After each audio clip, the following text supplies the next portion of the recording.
One. Hi, I'm Chris. This is a bit of a different video because it's focused more on a deck list and deck building than anything else, but this is a discussion about Monarchs in Genesys format. The Monarch structure deck was the deck that got me back into Yu-Gi-Oh! During high school and has been a fan favorite of mine for a while. So I'm going to talk about the deck and try and be as in-depth as I can about the game plan, how the cards work, and choices for deck building. I started making Yu-Gi-Oh! Videos for people who have very little knowledge of the game, so I'll be explaining basic game rules and concepts as if you haven't heard them before a little bit, so bear with me. So, the original Monarchs were a cycle of powerful monsters with different attributes dating back to around 2004, 2005, and spanning multiple sets. Each of them had 2400 attack, 1000 defense, and must be tribute summoned to activate their effects. A number of Monarchs have seen meta relevance throughout the years, and in 2013 we got Mega Monarchs, upgraded retrains of the original cycle. These guys have 2800 attack, have stronger effects, and require 2 tributes to summon rather than 1. Monarchs was then solidified as an archetype with the addition of spells and traps that reference the monster's stat line. Last year, we got some additional support to further modernize the strategy, and that brings us to today. Monarchs are nowhere near as meta-relevant as they once were, but they have a lot of history behind them. This video is specifically for Genesys format, which looks at the history of Yu-Gi-Oh! And assigns point values to a bunch of powerful cards. You can only have 100 points worth of cards in your entire deck, main, extra, and side. One problem with the idea of a deck focused around tribute summoning is that you're only supposed to have 1 normal summon per turn. To circumvent this, you either need to special summon a bunch of times before committing to a big play, or use effects that give you additional tribute summons. The Squires in Monarchs do both. Eidos on summon gives an additional tribute summon during your turn. You can also banish it from the graveyard to summon a different Squire from the graveyard. Tessera lets you reveal a Monarch spell or trap from your hand to summon itself, has an activated ability to tribute summon 1 monster, and when it's sent to the graveyard, can summon a Squire from deck. Idea can also summon a Squire from deck, and when it's sent to the grave, it can add a banished Monarch spell or trap card back to your hand. Many of the spells and traps have relevant graveyard effects, and Idea lets us recycle those. The Squires form a very powerful resource loop that ensures we can summon multiple Monarchs in a turn and utilize all their effects. Typically, you'll see a ratio of 3 Tessera, 2 Idea, and 2 Eidos. The Monarchs themselves are what allows the deck to put pressure on the opponent. Erebus and Aether have similar effects, but different use cases. Firstly, they're easier to tribute summon if you sacrifice an already tribute summoned monster. This can make getting multiple of the same effect in a turn easier.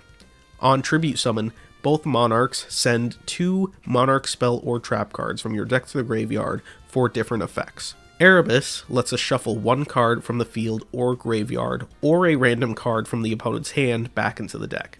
The removal is very versatile and doesn't target, so it can get around a lot of common types of protection. Aether special summons a Monarch from the deck to our field, but returns it to the hand during the end phase. This helps us pressure the opponent with high attack monsters, but we can also do some setups by putting key cards in hand. Both Monarchs also have additional effects based on where they are. If Erebus is in the graveyard, you can discard a Monarch spell or trap to add a Monarch monster from the grave to the hand. This can be itself or any other Monarch in your grave. While Aether is in your hand, you can banish a Monarch spell or trap from your graveyard to tribute summon her during the opponent's turn. Another piece is Eidos, the Underworld Monarch. This is one of the newer support pieces showing progress of Eidos the Squire, so when I talk about how the deck functions, I'll do my best to differentiate the 2 Monarchs. Monarch Eidos is special because he's a smaller Monarch, meaning he's technically easier to summon. When he's normal or special summoned, you can search for a Monarch or a spell or trap and add it to hand. And additionally, when you tribute summon a monster, you can summon him from your hand or graveyard, or add him from your graveyard to your hand. He also has an effect that changes the attribute of a monster on the field. That effect would probably be more useful if we were playing Mega Monarchs, which gain additional effects based off of the fodder used for them, but there's other stuff that can be done with this as well. Typically, you should probably run as many of the Monarch Eidos as you can, and at least 2 of Aether and Erebos. Most of the spells in Monarch strategies are consistency tools. Tenacity lets you reveal a Monarch to search for a spell or trap. Pantheism discards a Monarch spell or trap to draw 2 cards and can be banished to search another spell. Return searches for a Monarch monster when you tribute summon another monster. But the most important back row in the Monarch strategy needs to be talked about a little more in depth. Revolt makes you discard a card and lets you reveal 3 monsters of either Monarch or Squire stats. Your opponent picks 1 to go into your hand, and the rest go to your graveyard. If you've played Magic the Gathering, this is very similar to a card called Intuition, which was used to set up solved piles that guaranteed whatever type of card you wanted in that situation. We can do very similar things with Revolt because so many of our monsters have graveyard effects. Making a pile of all Squires guarantees you'll have 2 monsters as tribute fodder for your plays. Our other important consistency tool is Master Plan. Master Plan directly sends a Monarch spell or trap from the deck to the graveyard. A lot of the spells and traps in the deck also have graveyard effects, letting us access them immediately. Master Plan also has a graveyard effect itself. If it is banished, you can target an opponent's monster and add a Monarch with the same attribute to your hand. If the added card was one of the Monarchs from the original cycle, you can immediately summon it. This gives a reason to play some of the Monarchs from the original cycle, and Monarch Eidos has the ability to change attributes to better suit this card's requirements. Master Plan is especially good when paired with the Prime Monarch, a trap with a graveyard effect to banish another Monarch card from the grave to summon it as a monster. This can be done on either player's turn, and it triggers Master Plan for some additional disruption. Typically, to facilitate this, you might see some decks playing the original Caius, which has a very strong removal effect attached to it when tribute summoned. Some additional disruptions you could be using are Stormforth, Strike, and Perfection. Stormforth lets you substitute an opponent's monster as fodder for your tribute summon, making summoning your monsters easier and doubling as removal. Strike has you sacrifice one of your tribute summoned monsters to negate the effects of one face-up card on the field, then draw a card. It also has a graveyard effect to change attributes, which helps Master Plan setups. Perfection requires you to control a tribute summoned monster, but each time your opponent summons a monster, it triggers one of the original cycle of Monarch effects for a variety of interaction. From here, Monarchs diverge into 3 separate game plans. Domain Monarchs focuses on 1 card, Domain of the True Monarchs. Domain does a lot for the strategy. It can make Monarchs cheaper to summon, it gives your Monarchs extra attack to punch over bigger creatures, and it locks your opponent out of the extra deck. The extra deck has become crucial to the game plan of most decks nowadays, so the Domain lock can be backbreaking.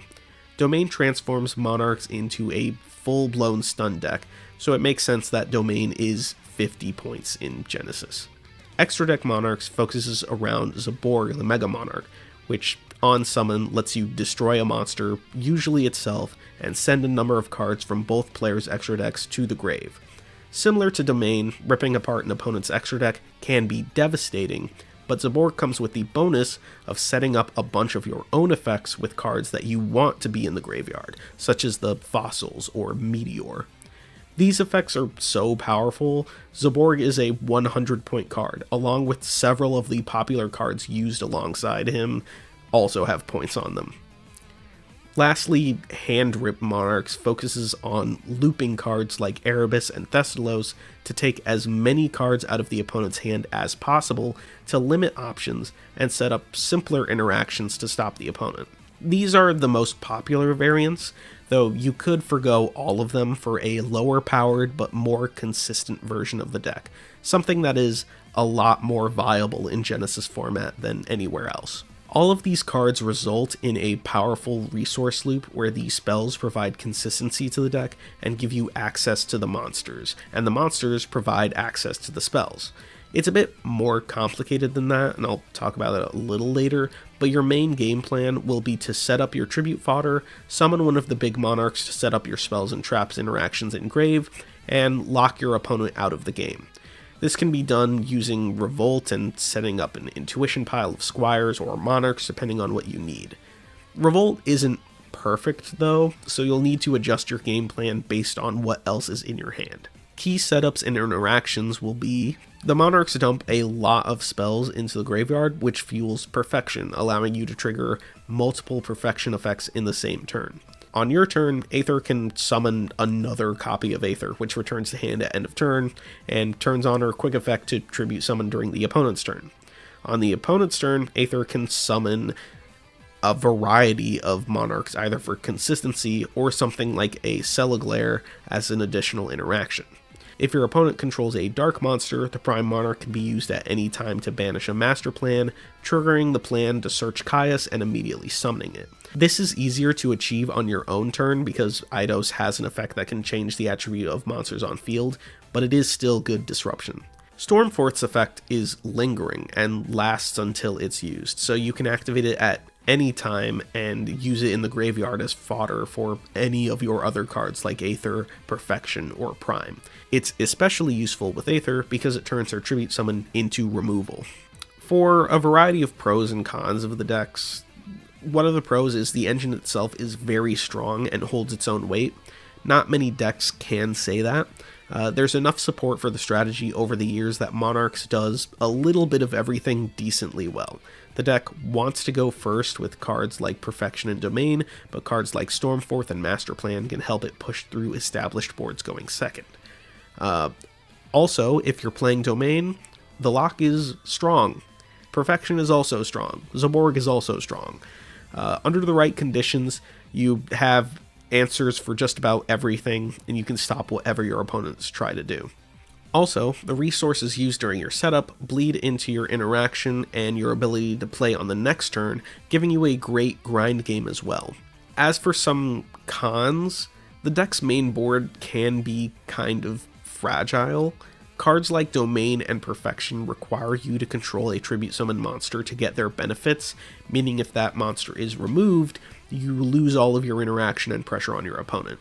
Additionally, the tribute summon monsters don't provide any sort of protection for your spells and traps, meaning you don't have a way to stop your opponent from directly targeting those cards. There are certainly some cards you could play that alleviate this issue, but that leaves me to the next con. Monarchs is and historically has been a pretty inconsistent deck. This has been an issue with the deck for as long as I've been playing Yu-Gi-Oh! The new support does wonders for the deck's consistency, don't get me wrong. You could also play generic tools like Foolish Burial Goods to increase consistency of the deck, but compared to other strategies, Monarchs requires a little more effort to achieve its goals. There's two key pieces required to get your plan started: the Monarchs themselves and the Squires. If you only have access to one, you're kind of stranded. This is what makes Revolt such an amazing but also frustrating card. Revolt sets up piles that give you access to either the Monarchs or the Squires, but there's no perfect combination of cards that gives you both and starts your plays in the same way that a one-card combo for any other deck might. That is, unless your opponent makes the wrong choice and gives you everything that they need because they don't know how your cards work. And none of this accounts for hand traps or other kinds of interaction you'll run into from your opponent. That's another problem. Monarchs is really difficult to do solo testing and test hands for because your main searching mechanism is intuition piles. You can't expect your opponent to always make the correct decisions and know what you're doing, and their decisions could also be influenced by the cards in their hand and what they know they can interact with and what they can do to you. In many cases, the deck also just doesn't have enough searches to fully access all of the plays that you want to make. Often you will have to pick between one or two interactions that you want to set up rather than go for a full suite of whatever you're trying to accomplish. Despite all that, Monarchs is a very fun strategy with a lot of potential, and exists in a design space that isn't really explored by modern Yu-Gi-Oh! Much anymore. The reason that I'm talking about it in Genesys is because a lot of the rules of Genesys actually help play the game. A lot of hand traps and spell and trap destruction are given point values, making them less frequent matchups for the deck, and end boards aren't so powerful that they end up unbreakable.